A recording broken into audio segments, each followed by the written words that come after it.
Soyez les bienvenus dans le Business Club de France des entrepreneurs. On va parler du caviar Made in France dans cette émission avec notre invité Laurent de Verlange, venu de Dordogne pour nous parler de son caviar, le caviar de Neuvic. Dans notre rendez-vous éco-région cette semaine, la vodka auboise, l'huile d'olive au café du côté de Narbonne ou encore le gel douche bien breton. Et puis notre clin d'œil, les coffrets du coq gourmet avec Loïc Lebourg qui viendra nous en parler. Le rendez-vous du médiateur des entreprises, Pierre Pelouzet, l'histoire d'un ébéniste normand en difficulté avec une mairie d'une grande ville. Il faut dire que cette dernière ne connaissait pas vraiment la manière de travailler de l'ébéniste dans ses travaux de restauration. Tout s'est bien terminé. Soyez les bienvenus. Bonjour messieurs. Bonjour Michel. Bonjour. Laurent de Verlange. Franchement, j'ai découvert il y a quelques années seulement et je ne savais pas qu'on faisait du caviar en France. Oui, c'était une erreur parce qu'on a toujours l'impression que c'est un peu exotique comme produit. Absolument, parce que c'est un produit festif originaire de Russie. Mais c'est les Français qui l'ont mis à l'honneur dans les années 20, qui ont fait le lancement marketing de ce produit sur la scène mondiale. Ouais. Et on en fait en France depuis une centaine d'années, d'abord sauvage, et depuis les années 90 en élevage, principalement en Aquitaine. Ouais. La France est le 4e producteur de caviar dans le monde, c'est ce que j'ai vu, avec une trentaine de tonnes par an. En tête, actuellement, c'est la Chine. Oui, alors quand j'ai commencé, la Chine n'était pas dans le podium, sur le podium. Aujourd'hui, c'est largement le premier pays producteur avec 1250 producteurs de caviar en Chine. Ouais, ce qui fait à peu près une centaine de tonnes. Deuxième, la Russie. Et troisième, l'Italie, le caviar. Et vous en produisez combien d'ailleurs? Nous, on a produit 5,5 tonnes l'année dernière, ce qu'on va faire à peu près cette année également. Sur les 30 tonnes produits, ça devient pas mal. On va parler de votre élevage d'esturgeon. Je dis élevage parce qu'aujourd'hui, on ne peut plus pêcher de l'esturgeon sauvage. Non. Il faut rappeler la règle, c'est d'abord que le caviar, c'est l'œuf de l'esturgeon, et ensuite que l'esturgeon était jusqu'à la fin du XXe siècle sauvage. On le pêchait, on l'abattait, on le transformait en caviar sur les rives ou dans les bateaux de pêcheurs. Et aujourd'hui, c'est un produit d'élevage. On élève d'abord les esturgeons avant de produire le caviar. Donc vous les élevez à Neuvic, en Dordogne. C'est ça. Que représente cet élevage? Vous avez combien de poissons? Ça donne quoi? Parce qu'il faut quand même produire tous les ans, même s'il faut attendre 7 ans pour le poisson. C'est ça, c'est un petit peu comme des forestiers qui plantent des arbres pendant 20 ans avant de récolter les troncs. C'est ça. Donc avec l'esturgeon, c'est un peu la même chose, c'est le même système. Donc déjà, c'est de l'agriculture, on est dans le luxe, mais dans l'agriculture. Et on élève des poissons dans des bassins. Alors nous, ça représente 300 tonnes de poissons vivants à peu près. En nombre de poissons, on ne compte pas tout à fait comme ça, parce que ça n'a rien à voir entre un alevin et un poisson adulte. On n'a pas le même. Donc c'est pour ça qu'on parle de tonnes de cheptel. Et ensuite, il y a un laboratoire et puis des boutiques. Alors, vous avez créé votre entreprise en 2011. Vous exportez dans 28 pays, 2 boutiques, une à Neuvic, une à Paris, et bien entendu le site internet qui vous permet donc de vendre à distance.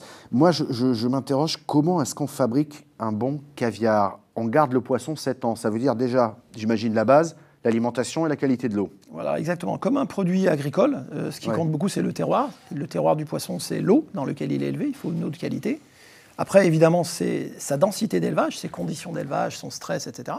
Et puis, évidemment, l'alimentation et les traitements qu'on apporte à ces poissons-là. Ouais. Donc, nous, on est dans un régime d'élevage en cours de conversion bio. Donc, nos poissons sont en densité bio et en alimentation bio. Et en fonction de ces critères d'élevage, on a un produit de qualité différente. C'est la même chose pour des volailles, des porcs ou du vin. Donc ça veut dire qu'il existe plusieurs types de caviar en fonction de l'alimentation. Exactement. Ça veut dire que comme un vin, vous avez même les mêmes cépages qui peuvent donner des vins différents en fonction de la façon dont vous les fabriquez, vous les vinifiez.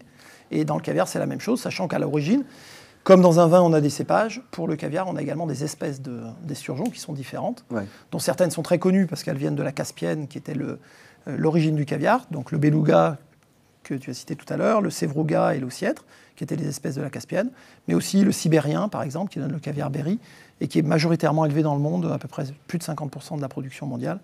Un caviar qui est caractérisé par un goût de noisette, de beurre, et très accessible, très abordable, parce qu'il n'a pas le goût de poisson. Le beluga, c'est quoi? C'est 5 000 € le kilo, hein? Ouais, ça dépend des gens. Ça dépend des gens et des Les négociants, un petit peu plus, les producteurs. Un petit peu on ne va pas parler de beluga. Moi, ce qui m'intéresse, c'est le caviar de Neuvic. Le caviar français, vous, c'est quoi? J'ai vu qu'il y a un prix d'entrée à 69 €. Oui, pour une boîte de 30 grammes dans une boutique normale, ça veut dire que ça devient accessible quand même. Ça veut dire que c'est cher. C'est pas un produit de tous les jours. Mais ça veut dire que c'est pas non plus inabordable. Comme les gens le croient, parfois, le caviar, c'est un produit très exceptionnel. Donc, il faut le garder pour les moments très exceptionnels, comme tout produit de luxe. On va continuer d'en parler, mais ce que je voudrais, c'est qu'on fasse un petit tour de France. Vous allez voir, on ne manque pas d'idées. Vous allez découvrir la vodka auboise, l'huile d'olive au café audoise, et enfin des produits cosmétiques et originaux bretons. C'est l'heure de notre rendez-vous Éco-Région. C'est ici que Didier Barbe et son fils réalisent cette vodka auboise. Cet alambic, qui est originaire de Noël-et-Malais, a près de 2 siècles. Légèrement amélioré, il permet d'obtenir les vapeurs d'alcool les plus pures durant la longue phase de distillation. Benjamin s'est formé dans la zone d'appellation du Cognac. Particularité pour cette vodka, afin d'obtenir 140 à 160 litres, il transforme avec son père près de 1200 litres de vin champenois. On est en Champagne, on a d'excellents raisins, et donc on a voulu faire une vodka à base de raisins. Nous vous proposons de goûter une huile d'olive au café. C'est une idée qui a mûri pendant 1 an et demi. Le chef narbonnais Lionel Giraud a allié ses 2 passions, le bon café du matin et l'huile d'olive, créant ainsi l'huile d'olive au café. Je me suis rendu compte que le gras imprimait beaucoup l'odeur du café, qu'elle avait une capacité à la retransmettre, mais de façon très délicate. Il a donc fallu trouver l'équilibre entre ces 2 produits. Le chef s'est tourné vers Alexis Munoz pour l'huile d'olive. Quant au café, c'est la célèbre maison Lavazza qui s'est lancée dans l'aventure avec un café bio. Des cosmétiques fabriqués maison aux saveurs 100% bretonnes, c'est ce que propose l'entreprise Maquibel. Basée à Saint-Dina, elle élabore près de 300 recettes différentes pour parfums d'ambiance, bougies ou encore soins pour le corps, des odeurs originales et surprenantes. L'entreprise propose des gels douche au lait ribot, caramel au beurre salé et même au Queen Amman, un produit qui fait fureur. On voulait vous proposer un clin d'œil dans cette émission. On vous le propose tout de suite. C'est le Coq Gourmet qui propose sur abonnement un coffret avec des produits du terroir. Loïc Lebourg est avec nous. Vous allez proposer de l'huile d'olive au café. Ça vous a intrigué, ça? Je vous ai vu regarder ces images-là. Pourquoi pas, pourquoi pas. Le Coq Gourmet, ça peut justement contenir l'huile d'olive au café. Notre promesse est simple, pour une trentaine d'euros, vous avez chaque mois 7 produits de 7 producteurs et de 7 régions différentes.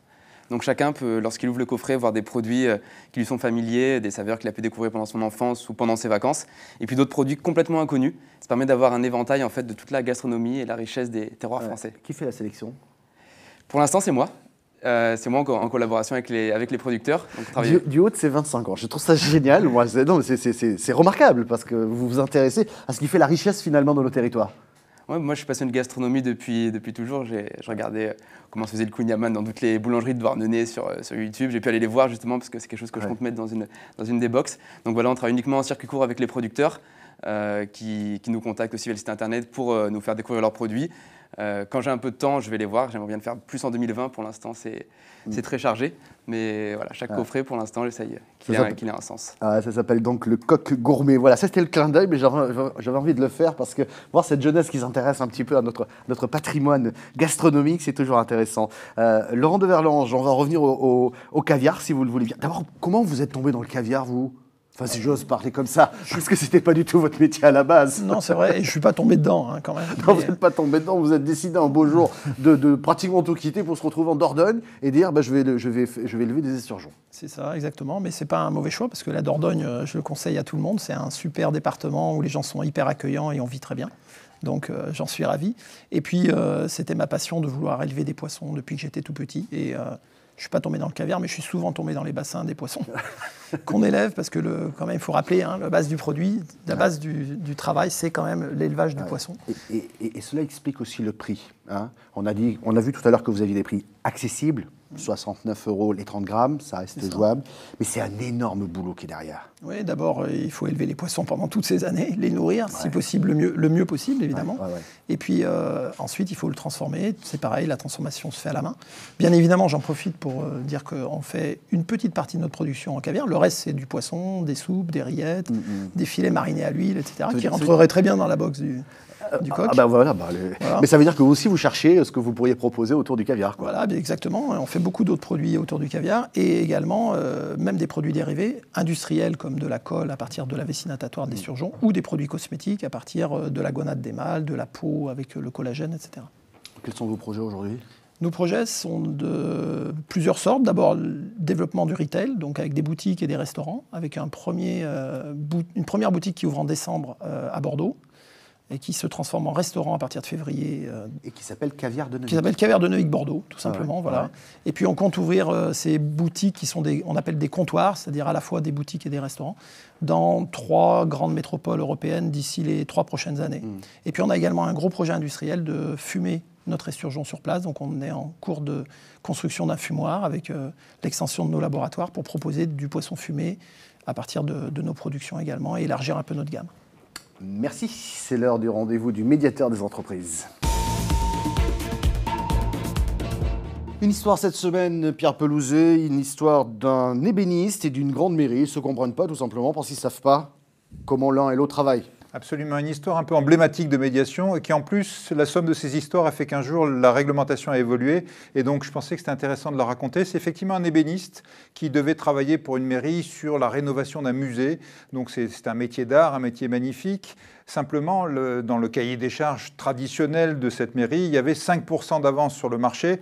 Et pour l'ébéniste, ça s'est vite avéré impossible parce qu'acheter le matériau, du bois noble, toute la préparation, etc., avec 5%, c'était impossible. Donc retard, difficulté, incompréhension. Et puis un jour, ça finit par bloquer. Cet ébéniste a saisi le médiateur des entreprises. On a pu faire venir non seulement le responsable financier, mais aussi le responsable opérationnel de la mairie. Et on est même allé plus loin, on leur a fait visiter l'atelier de l'ébéniste. Et là, ils ont compris. Ils ont compris qu'avec 5%, ce n'était pas possible, que ça bloquait. Et du coup, on a pu faire évoluer le marché, passer de 5 à 20% et débloquer le sujet, faire avancer les choses. Et donc, on est sorti par le haut. Et aujourd'hui, cet ébéniste, bien sûr, a fini ce marché et en a pris d'autres avec cette mairie et avec d'autres. Et en plus, cerise sur le gâteau, la somme de toutes ces petites histoires a fait que quand on a fait remonter tout ça petit à petit, la réglementation sur les marchés publics aujourd'hui, pour tous les marchés de l'État, le minimum maintenant d'avance pour une PME n'est plus de 5, mais maintenant de 20%. Et donc, vous voyez, tout le monde peut en profiter. Je pensais que c'était important de partager ça avec tous ceux qui peuvent l'entendre aujourd'hui. Merci Pierre Pelouzet, merci Loïc Lebourg, merci Laurent Deverlange. Caviar de Neuvic, gardez bien ce nom, c'est un caviar made in France. Cette émission est disponible en replay vidéo sur le site de votre chaîne locale ou sur le site de l'émission. Elle est également disponible en podcast audio sur toutes les bonnes plateformes et même à la radio depuis peu. Merci de votre fidélité, à très bientôt.